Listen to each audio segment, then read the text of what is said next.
Humihingi ng saklolo ang isang online seller dahil ang sanay same-day delivery sa kanyang mga paninda na nagkakahalaga ng 70,000 pesos. Lumabas na order completed pero hindi naman nakarating ang mga ito sa naka-pin na drop-off point. Kasama ang resibo, i-unbox ang misteryong bumabalot sa tila dumadalas ng mga undelivered na package delivery.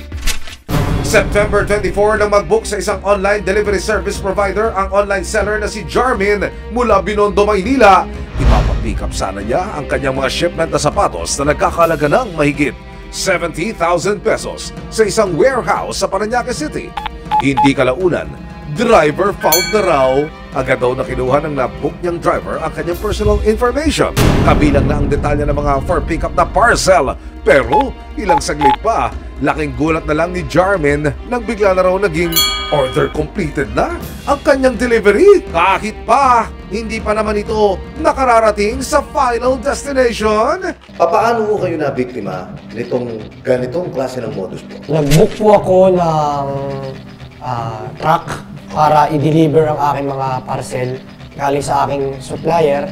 And then dapat i-deliver nila sa akin, ngunit hindi po siya dumating. Sa madaling salita, kinuha po nung na-book ko yung mga parcel na dapat para sa akin.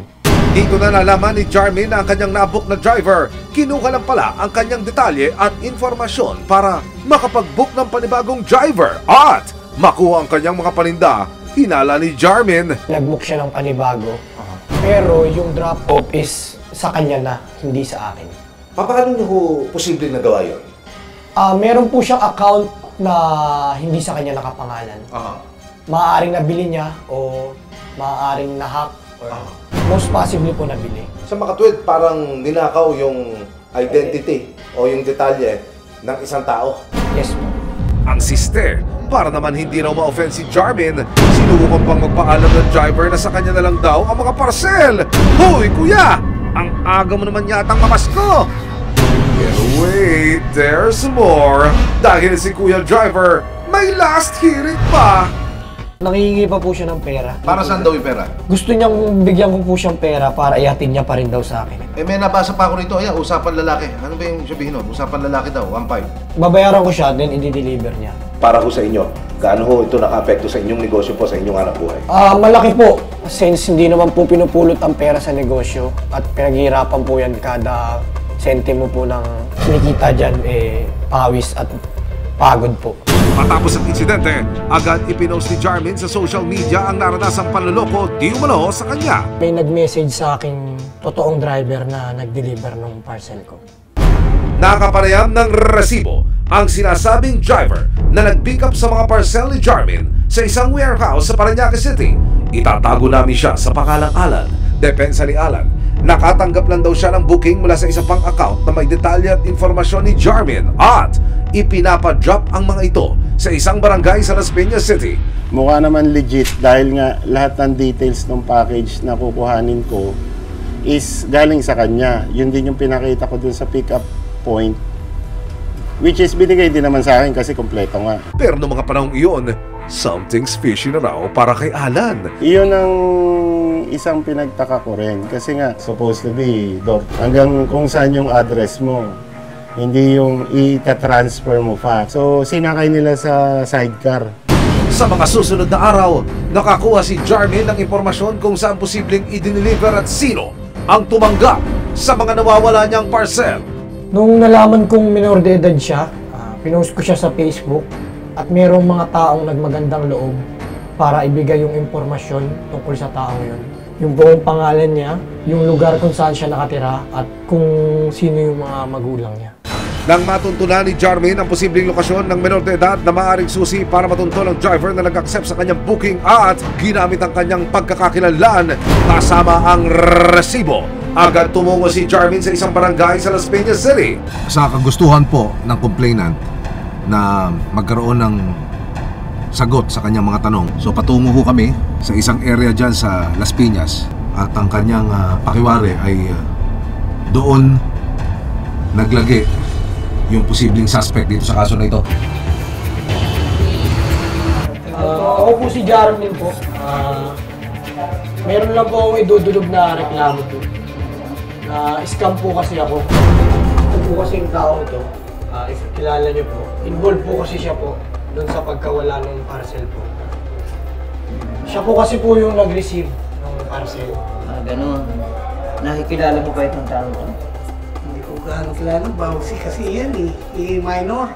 Kasama ang Violence Against Children and Women o VAUSI ng barangay, pinuntahan ang bahay ng menor de edad na di umano'y tumanggap ng mga parcel ni Jarmin. Good afternoon. May hinahanap kami tao. Meron tayong complainant. So, kailangan natin makausap pati yung bata at saka yung guardian. Saan ba ito nakatira? Dito. Dito. Sige, dito na natin.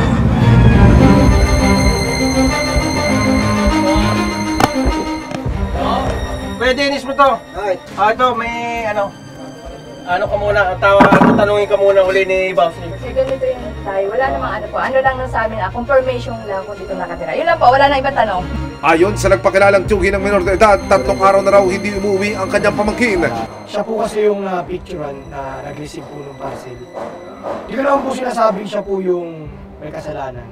Pero siya po yung makakapagbigay linaw kung ano pong nangyari. Nangako naman ng tiyuhin ng bata na makikipag-ugnayan sila sa barangay sa oras na matunton na nila ang pamangkin. Saan kung may problema na kailangan niya panuntan, kahit naman kasi kasalanan yun eh. Hindi pwedeng sa bahala yun dahil baka mamaya may nakakasyado siyang tao na Pagsisiguro ng barangay, tutulungan nila si Jarmin sa pagtunton sa kung sino man ang nasa likod ng pagnanakaw ng kanyang mga parcel. September 24, nagpasya si Jarmin na magpablatter sa barangay kung saan daw hinatid ang kanyang mga paninda. Anong natutunan mo leksyon dito na pwede rin i-share mo sa mga kababayan mo? Na maging mapanuri po sa pagtanggap ng ride hailing. Kasi po, minsan po, iba po yung nakapangalan sa kumukuha.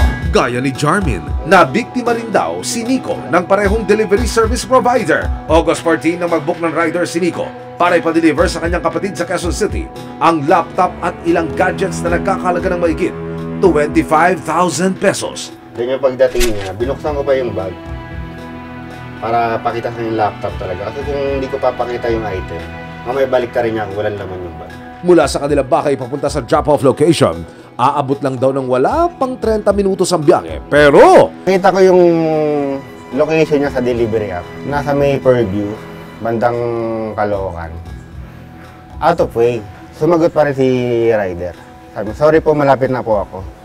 Di po kasi accurate yung map, sir. Umabot na ng 6 hours, 8 hours. Hanggang 10 hours, wala na to. nang makutuban na ni Nico na posibleng nabiktima na siya ng scam, napansin niya sa CCTV footage na magkaiba ang motor na nag-pick up sa motor na nakarehistro sa application. Yung nasa CCTV na ako, iba yung motor na dumating. Sinubukan pa raw niyang tawagan ang rider na kumuha sa kanyang order pero hindi na ito makontak. Sana sa delivery app na pinagkatiwalaan ko ng item ko, sana bigyan nyo rin ng protection yung customer mo na dumating sa amin yung item na pinagkatiwala namin sa inyo. Kasi hindi naman biro minsan yung pinapadala namin. Sa investigasyong ginawa ng resibo kung bakit nga ba tila talamak yung ganitong kaso ng pagkawala ng mga parcel o delivery na hindi po nakakarating sa kanilang destinasyon, natuklasan namin itong mga social media post na ito kung saan talamak ang bentahan ng account ng mga rider ng isang delivery and logistics company na ito. Ngayon, aalamin natin kung may koneksyon nga ba ito o nagagamit nga ba ang ibinebentang account para makapanloko ng mga customer. Para magkalinaw at masagot ang mga tanong na buwabagabag sa mga tulad nila Jarmin at Nico, sinubukan naming kunan ng panig ang sinasabing delivery service provider.